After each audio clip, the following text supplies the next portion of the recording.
Was it like a cultural shock, like kind of moving your way up there? South Boy?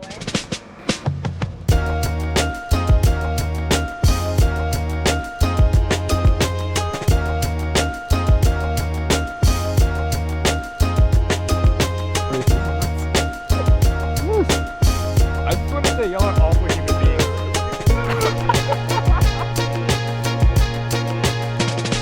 Alright, so these two guys are from up north. Well, I don't know, you're from California. I don't know if you consider Ohio up north. It's just like Kesha once said, it's going down. I'm yelling timber, f you. I'm surprised you did that. Scared the camera was gonna fall off. But we just had a big winter storm up here in New Haven. Like, oh god, Only it's did supposed to that- have been like, if only you did I think that, like, 7 or 30 8 inches of seconds, snow. So we're exploring the city when somehow we all have a little bit of time off.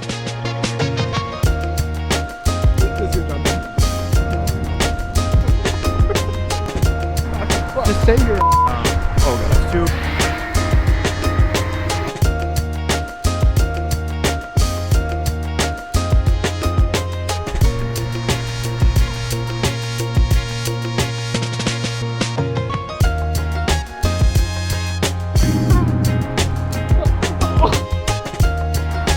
There it is.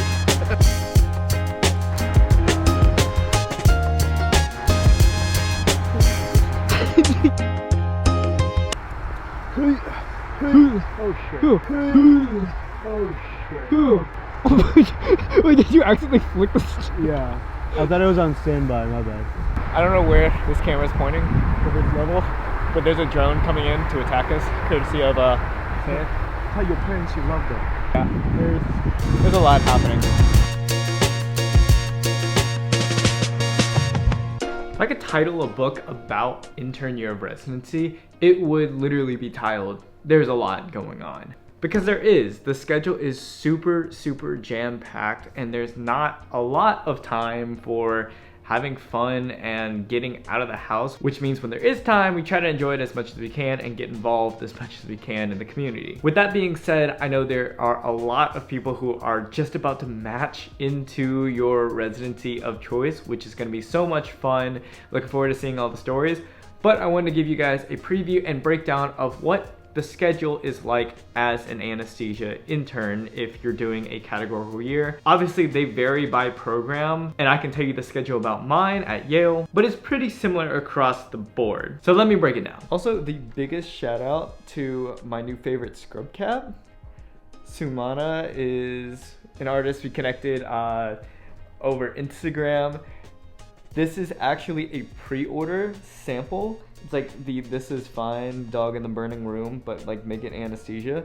I love it. I love it. Go check it out. She did not pay me to say any of that. I just think it's cool. Here is my complete intern year schedule as an anesthesia resident at Yale. In each 2-week blocks, it goes like this. My first month was on surgery, Surg-Onc on both weeks, urgent care clinic, emergency medicine, infectious disease nights, vacation, anesthesia, my first ICU rotation, back to emergency medicine, then I was at the VA ICU, my first point of care ultrasound rotation, gen med days at the VA, our community ICU, anesthesia pre-op clinic, medical oncology, second block of surgery, first 3 weeks were on vascular surgery, and then the last on minimally invasive, anesthesia, back to the community ICU, CCU or the cardiac care unit nights, backup where I'll be doing pulm consults during that, my second point of care ultrasound, my last block of VA gen med days, vacation, and then JAC or Jeopardy where I will also get pulled in as kind of a backup resident. Get all that?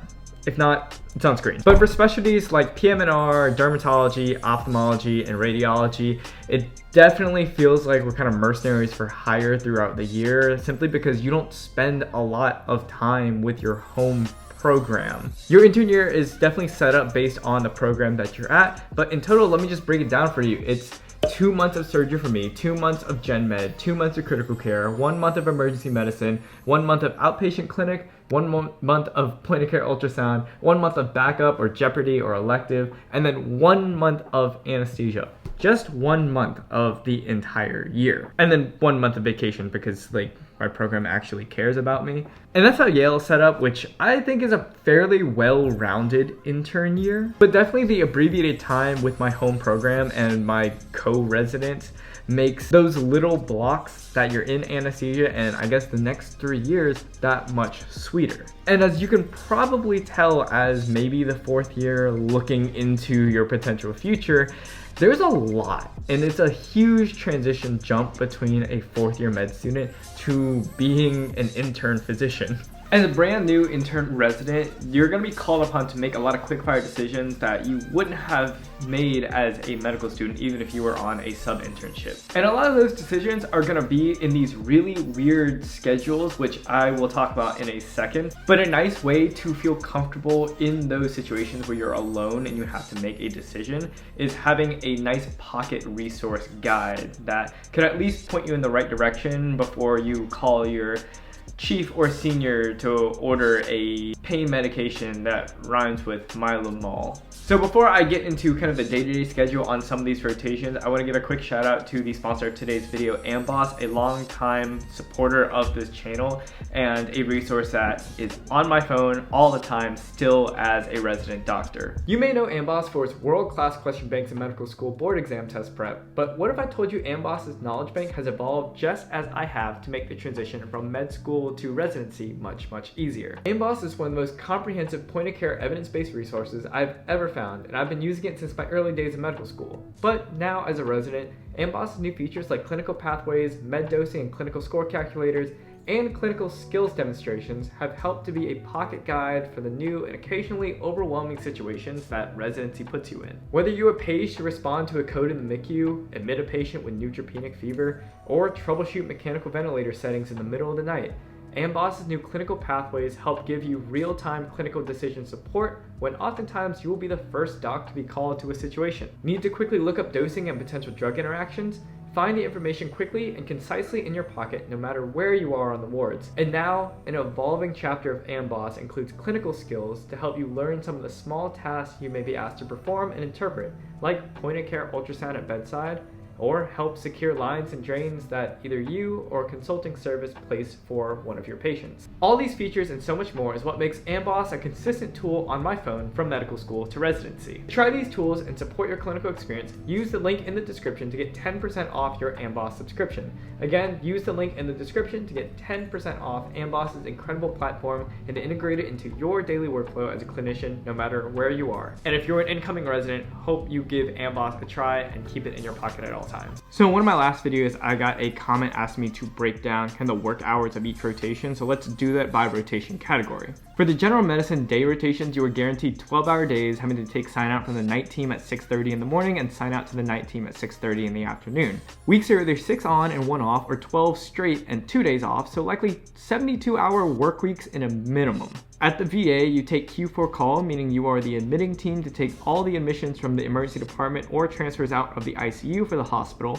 But at the main campus, you are basically admitting every single day when a bed opens up, so it does end up being pretty long days. ICU is the same 12-hour day schedule. Problem is you are additionally the code team responding to medical emergencies around the hospital, and differently from floors, there are a lot of procedures and potentially unstable patients you take care of that do occasionally end up needing emergent care at the end of the day, causing you to stay long past sign out to stabilize them. I've often left at 8 to 9 p.m. to help stabilize some patients, meaning that the work hours can get into the 80-hour work week range. Surgery is definitely the worst of them all, with guaranteed 12-hour days as well, getting sign out at 5:30 a.m. and then signing out to the night team at 5:30 in the afternoon.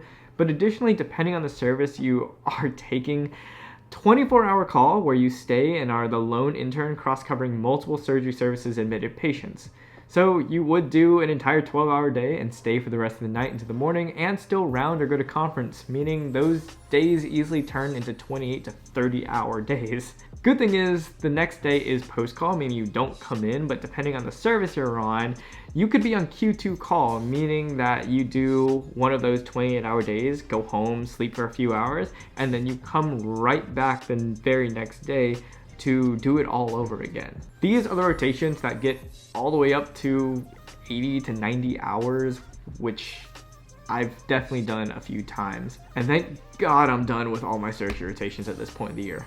Then clinic and emergency medicine are your typical shift work schedules, like 8-9 hours. Anesthesia and point of care ultrasound are built in to be kind of our break rotations and be more chill. You would get your procedures and help set up rooms in the morning, and then afterwards they'll typically release you in the early afternoon. As you can tell, residency is a lot of hours, for which some of it is definitely necessary to get your reps in and to be comfortable as a doctor. But when you do look at the numbers, over half my intern year is 70+ hour work weeks. A pretty common thing across the board for intern residents, unless you're at some like baby transition year community program. And with that being said, I'm currently on a MICU rotation on my 1 day off filming this, so I'm gonna try to get some sleep and hope for the best tomorrow.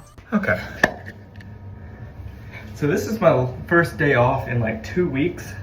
It's my first time waking up later than like 3:30 in forever. And you know what I decided to do today? I decided to volunteer at one of our program's annual little community outreach events where we teach high schoolers like introductions and basics to anesthesia and get them excited, you know, maybe some future anesthesiologists. I'm sleep deprived, dehydrated. I'm pretty sure my baseline creatinine like 1.5 now, like just a mild AKI. No coffee, no food, but that's residency. Let's get this bit. I'm also running late too. I don't know why I'm filming right now.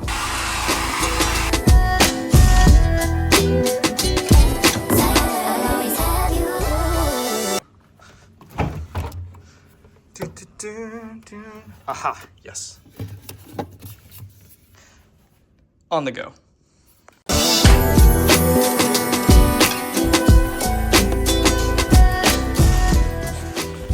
Also, it's hairband, Andy. I haven't had a haircut in 3 months because I haven't had time in my rotation schedule, literally.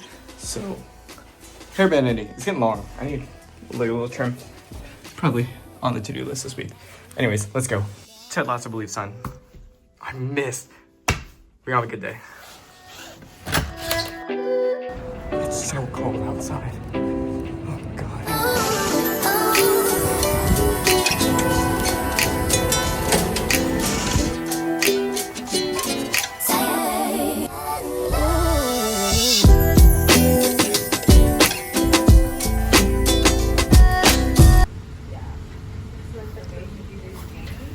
We're gonna learn about some vitals.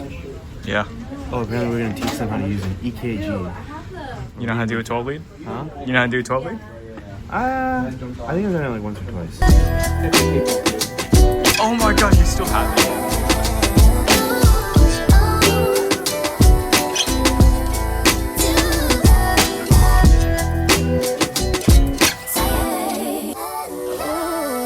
I am. We got a lumbar spine epidural kit. Read out one of our chiefs. Lovely, lovely. What do you see, sir? Grade 4 view. Your heart rate?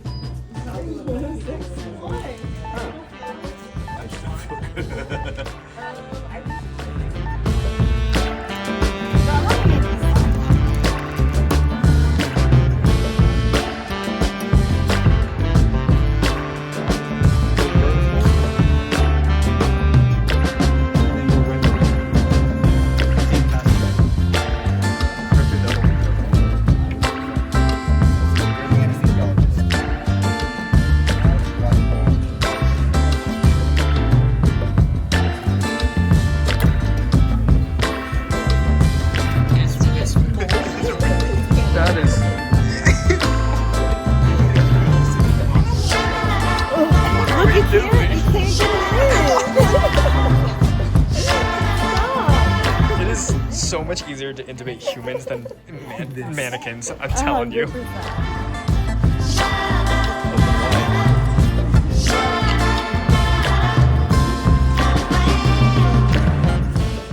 Always eating, bro. Always eating. Snake is debrief. How was the event? How do you think the event went? I think it was fun, dude. Inspired a new generation of doctors. Airway managers. Felt really old Because they're like, oh, we're seniors in high school. I'm like, I graduated high school 2 years ago. You are old, bro. My back is hurting. My back's hurting too, and I'm not even that old. But yeah, it was a good event. There's like 70-ish people turned out, all from like freshman Local to high senior schools, year yeah. of high school. Yale puts on a pretty good program here. I think they go through each week a different specialty, and we just happen to be this week's. So, oh wait, do we get to take all the pizza? No, not just So it's fun, you know, serving the community.